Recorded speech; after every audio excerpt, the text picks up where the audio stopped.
Hello students, hope you all are fine. So students, we already have started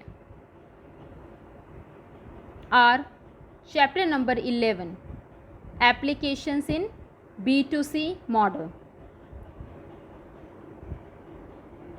but आज की इस video में हम अपने चैप्टर को आगे कंटिन्यू करना चाहेंगे. So your topic is meaning of री इंटरमीडिएशन. स्टूडेंट्स, आपको याद होगा कि हमने दो तरह के यहाँ पर टर्म्स डिस्कस किए थे, डिसइंटरमीडिएशन एंड री इंटरमीडिएशन. तो डिसइंटरमीडिएशन का हमने यहाँ मतलब समझा था कि जब वहाँ मिडलमैन्स इन्वॉल्व्ड नहीं होते. बट नेक्स्ट टर्म इज़ री इंटरमीडिएशन. सो स्टूडेंट्स, री इंटरमीडिएशन के यहाँ दो मतलब है. सो देखिए यहाँ क्या मीनिंग है री इंटरमीडिएशन का. री intermediation is the movement of investment capital into secure bank deposits और the reintroduction of a middleman between a supplier and customer. So students, first point ये कहता है कि जितना भी कैपिटल बिजनेस ने लगाया है वो उनका सिक्योर रहता है सिर्फ तब अगर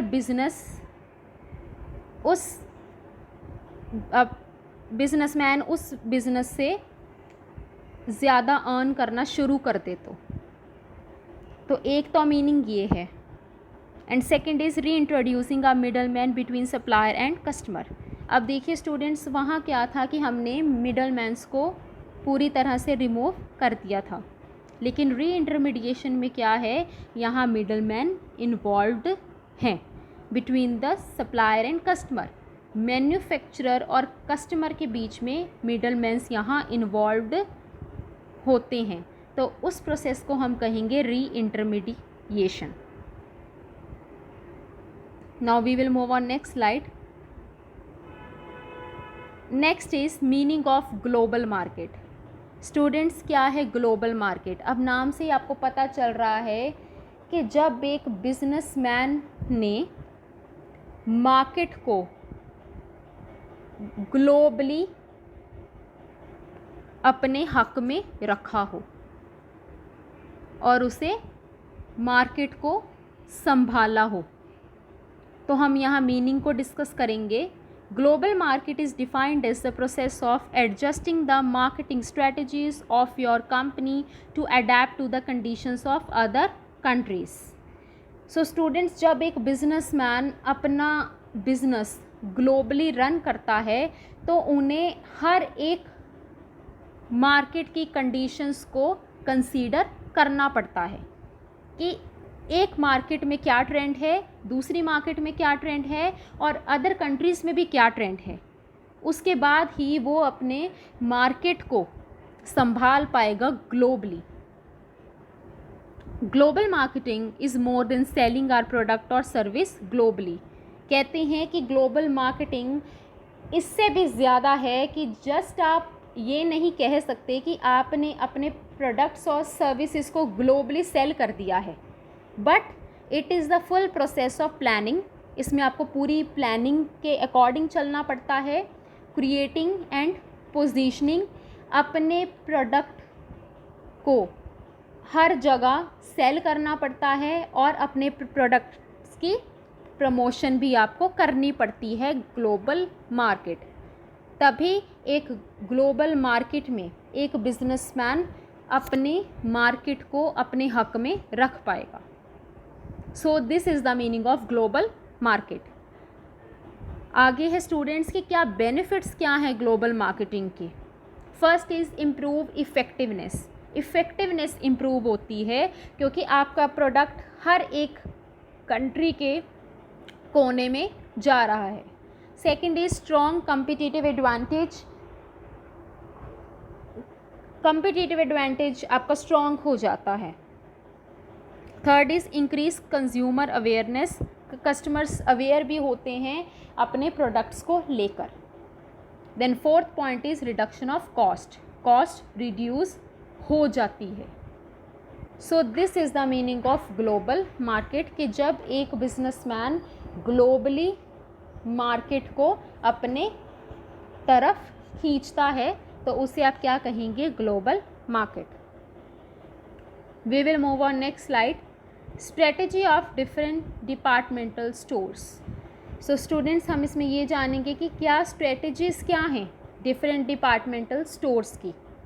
अब देखिए, हम बहुत ऐसे कस्टमर्स हैं या हम लोग भी हैं जो डिपार्टमेंटल स्टोर से ही अपने प्रोडक्ट्स और सर्विसेज को परचेज़ करना चाहते हैं। तो इसलिए डिफरेंट डिपार्टमेंटल स्टोर्स भी हैं जो स्ट्रेटजीज़ को अडॉप्ट करते हैं कि ताकि उनकी सेल्स ज़्यादा से ज़्यादा इंक्रीज़ हो पाए। सो क्या स्ट्रेटजीज़ हैं उसे वन बाय वन हम यहाँ डिस्कस करेंगे। First point is provide good services to customers.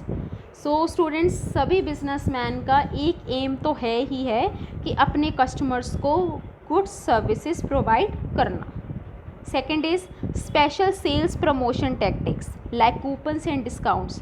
So students, आप सबको पता भी होगा कि कूपन्स और डिस्काउंट्स भी हमें मिलते हैं जब हम किसी भी प्रोडक्ट को ख़रीदते हैं, तो उसके साथ कभी हमें फ्री प्रोडक्ट भी मिल जाता है। तो ऐसे भी कुछ सेल्स प्रमोशन टैक्टिक्स हैं जो डिपार्टमेंटल स्टोर्स यूज़ करते हैं। Third is target the online customers. अब ऑनलाइन कस्टमर्स को भी टारगेट करते हैं कि जितने भी ऑनलाइन कस्टमर्स हैं वो उनके डिपार्टमेंटल स्टोर्स पर आकर परचेजिंग कर पाएँ। Next is engage with customers. Customers के अकॉर्डिंग चलते हैं, जो कस्टमर्स की डिमांड है उसी के अकॉर्डिंग सप्लाई बिजनेसमैन करते हैं। Next is smoothen the facilities provided to customers. जो भी फैसिलिटीज़ या जो भी सर्विसेज हमने कस्टमर्स को प्रोवाइड करनी है उसे स्मूथ वे में रन वो करते हैं कि ताकि किसी भी कस्टमर्स को प्रॉब्लम नहीं हो सके in purchasing the goods and services. And last is location based advertisement. हर एक कंपनी अपनी एडवर्टाइजमेंट का एक बेस चुनती है कि उन्हें एडवर्टाइजमेंट कहाँ और किस जगह देनी है। So these are the strategies of different departmental stores.